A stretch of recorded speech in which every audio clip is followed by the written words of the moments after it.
Hi sa inyong lahat. Shout out ko lang yung aking team. Team Pukers, shout out sa inyong lahat dyan. At sa lahat ng aking mga kaibigan, update lang muna ako kasi wala pa akong magawang video ngayon. At ako'y paalis na. Ayan, ito pala yung aking reflex ko lang kung saan ako nagla-live. Ayan, dito ako nag-live. Andyan yung aking mic. Nandito, ang hawak ko ay meron ditong cellphone.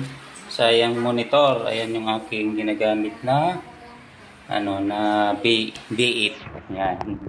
Shout out sa inyong lahat. Maraming salamat sa inyong palaging pagsuporta sa akin. At kita-kits sa ating mga live. At update lang kasi ito kasi wala akong may upload na video. Ayan, papakita ko lang sa inyo kung saan ako nag-live. Ayan, dito ako nag-live. Ayan. Ito yung aking maliit na misa. Ayan.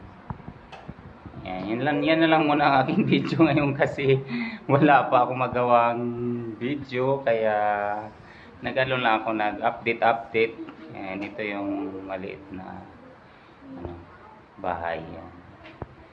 Ayan, ito yung aking upuan. Yan, meron siyang maliit na unan dito. Ayan, para hindi masakit sa likod. Kasi maliit lang na pwesto pero pwede na. Pwede na. Maraming salamat ulit. Shout out sa Team Pukers at sa lahat ng aking mga kaibigan. Shout out sa inyong lahat. God bless you all. Bye. Sana mag-subscribe pala kayo at pakipindot rin ang tiny bell para updated kayo sa aking mga bagong video. Bye all.